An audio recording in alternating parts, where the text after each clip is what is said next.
Managing usernames and passwords can be a real headache. And let's be honest, it's not exactly the most fun or secure part of building an app. Luckily, Google OAuth makes things way easier. It lets users sign in with their Google accounts so we don't have to deal with storing passwords or handling sensitive data. We get to choose exactly what info we need, like their email or basic profile. We're going to walk through how to get Google authentication up and running on a PHP server using the Google/AP client package. It's quick, it's simple, and it'll save us a ton of hassle down the road. All right, to get started with Google's OAuth2, the first thing we need to do is head over to console.cloud.google.com.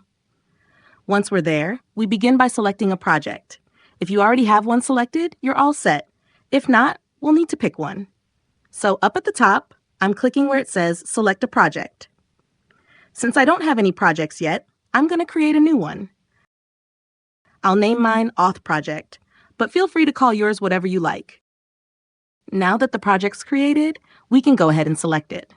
So again, I click on Select a Project, and this time I choose my new Auth project.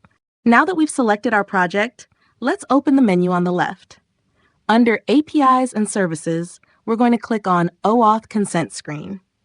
Here, I'll hit Get Started, and the first thing we need to do is give our app a name. I'm calling mine Auth App, but you can call yours whatever makes sense for you. We also need to choose a support email. Just pick one from the drop-down, and then we can move on to the next step. For the user type, I'm choosing External, which means anyone with a Google account will be able to log into our PHP app.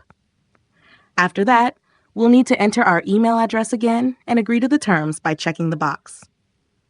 Once that's done, we're ready to create our application. Next, we switch over to the Clients tab, and we need to create a new client. So let's click on Create Client. For the application type, I'm choosing Web Application. We can give the client a name, but I'll just stick with the default for now. Then we move on to the Authorized JavaScript Origins. Click on Add URI, and here we'll enter the domain where our app is hosted. Since I'm starting out with localhost, that's what I'll put in. Now let's move on to the Authorized Redirect URIs. Click on Add URI again. This time, we're entering the exact URL where Google will send the user after a successful login. This needs to be a URL that matches the domain we set earlier. In my case, I used localhost, so that's what I'll be using again here. Now we also need to provide the exact URL of the page we want Google to redirect users to after they log in. Since I'm using XAMPP, this will be inside a subfolder. That's where my PHP project is going to live. If you're not using XAMPP and have PHP installed directly, you might not need to include the folder name in the path. But the key thing to remember is that this has to be the exact path to the file where you want Google to send users after authentication. So again, because I'm using XAMPP, it's going to be inside a folder, and I'm calling that folder Google OAuth. Inside this folder, I'm going to have a file called authorize.php. Of course, you can name this file whatever you want. The important thing is that the name you put here matches the actual file in your project. So in my case, I'm sticking with authorize.php. Next, we scroll down and click to create the client. And right away, we'll see the client ID and the client secret. Don't worry, we'll come back to these values in just a bit. For now, let's click OK.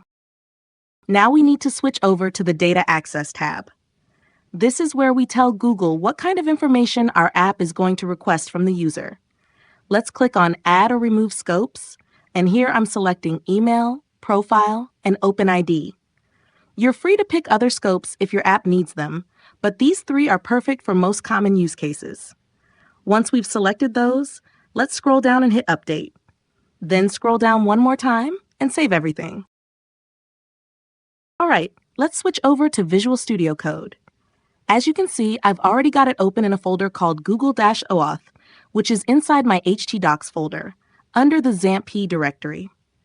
Like I mentioned earlier, the name of this folder needs to match what we set up when we created our client.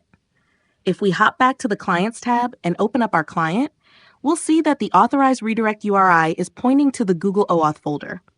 So once again, it's really important that this matches the actual folder where our project is located. Let's start off with some super simple HTML. We'll have a head section and a body. In the head, we're just going to set a title for the page, and in the body, we'll add a link that takes the user to the login page. Now, where is this link going to take us? Well, for that, we're going to need a little help from Google. We'll use some PHP code to generate the link, and since we'll need this code in more than one place, it makes sense to put it in its own file. This new file will hold everything we need to connect to our authentication client, the same one we just set up in the Google Cloud Console. So let's go ahead and create that PHP file. I'm calling it Google Client Setup.php. This PHP file is what we'll actually use to connect to our authentication client. To make that connection, we're going to use a package that's built exactly for this. It handles everything needed to connect to Google's authentication system inside the Google Cloud. The package we need is called Google/API Client. So I'm going to use Composer to install it. Let's copy that install command and paste it into the terminal. And there we go, the package is being installed. Now that the package is installed, we need to require autoload. That's what kicks off all the packages inside our vendor folder. And if we take a look at that folder, we'll see that Google is now in there along with a few other things. This is what gives us access to all the tools and features in the Google package. So now it's time to create a new Google client. For this client, we need to set the client ID, and we do that using the setClientID method. We just pass in the client ID as a parameter. So let's jump back to the Google Cloud Console, grab our client ID, and paste it in. And of course, we're passing it in as a string. Next up is the client secret. This works pretty much the same way. We call the setClientSecret method, copy the secret from the console, and paste it in as the parameter. The third thing we need to set up is the redirect URI. For that, we use the setRedirectURI method. So once again, we head back to the Google Cloud Console, copy the authorized redirect URI, and pass it along as the parameter. Next up, our client needs to match the scopes we allowed back in the Google Cloud Console. If you remember, when we went to the Data Access tab, we gave permission for email, profile, and OpenID. So those are the pieces of information we're going to be able to access. For our client, we want to add those same scopes. So we'll add one for email and another one for profile. The profile scope gives us access to basic info about the user, things like their name and picture. Now that our Google client is all set up, we can head back to our index file. Here, we'll require the setup file we just created, and that's what's going to give us access to the client object. So let's add a PHP block right at the top of the file and include the Google client setup file. Now that we've got access to the client, we can use it to define where our login link should take the user. It's going to be a PHP expression, and we'll use the client object to call the createAuthURL method. That's what generates the login link. If we switch back to the browser and try accessing the folder where our project lives, we'll see our login link right there. And if we take a peek at the page source, we'll notice that the link has been replaced with a specific URL that's unique to our client. That's the link that talks to Google's servers and kicks off the login process with a Google account. So if I go ahead and click the link, you'll see I get the option to choose one of my Google accounts to sign in with. Now, as you might remember, we set up a redirect URI earlier. That's where we'll be sent after a successful login. We can double-check the exact URL under the Client section in the Cloud Console. The one we used was authorized.php. So let's go ahead and create that file in our project. Let's start with something super simple, just a quick message on the page to confirm that we're logged in. Now, if we jump back to the browser, head to the previous page and try logging in with a Google account, we'll see a prompt asking us to give permission to the app. The info that's going to be shared is listed right there, and it matches exactly what we asked for when setting up our scopes.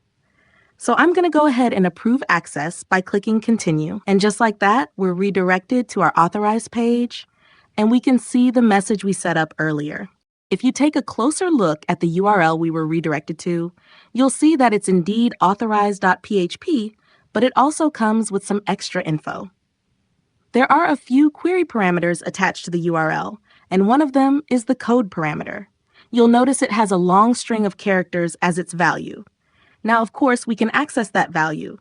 So instead of just echoing "you are logged in," let's update our page to show the actual value of that code parameter. We'll do that using the get keyword, and we'll pass in the name of the parameter, which is just code. Now, if we refresh the page, we'll see that long value displayed, the one that was returned as the code. Back in Visual Studio Code, let's take a look at how we can actually extract the user's data from Google after they log in. We're going to need our client object again, the same one we used earlier to start the login process. So let's go ahead and require the Google Client Setup file, the one where we defined that client object. Next, we want to make sure that the code parameter actually exists in the request. If it's missing, that probably means something went wrong during the login process. And in that case, we definitely don't want to display any sensitive user info. So if there's no code parameter, we'll just exit the script right there. But if it is there, then great, we've got what we need. Using our client, we can now request the token. We do that with a method called fetchAccessToken with authentication code. That makes sense because what we received after the login is exactly that, an authentication code. With that code and the info from our client, we'll be able to fetch the token. And just to recap, the authentication code we need is the value of that code parameter we saw in the URL. Once we've got the token, we basically have access to all the info from the user's profile. All we need to do now is set that access token on the client object. Once we do that, the client has everything it needs. It already knows its ID, its secret, and now with this token, it's got the final piece of the puzzle. So we go ahead and set the access token on the client using the token we just received from Google's servers. But here's the thing, we don't need the entire token response. We're only interested in one specific field, and that's the access token itself. Now that our client has the token, we're ready to create the OAuth object. This is the object we'll use to actually fetch the user's information. So let's go ahead and create it, and we'll pass in the client as a parameter since it now has everything it needs, including the token. The OAuth object holds all the information we got back from Google about the user. You'll find this data inside the user info field, which includes everything we requested through the scopes. So for example, that's where we can grab the user's name. And just like that, we can also get their email. Now, if we switch back to the browser, head over to the home page of our simple site, log in again, pick the Google account we want to use, and approve the access, we'll see all the information we requested. The user's name, their email, it's all right there.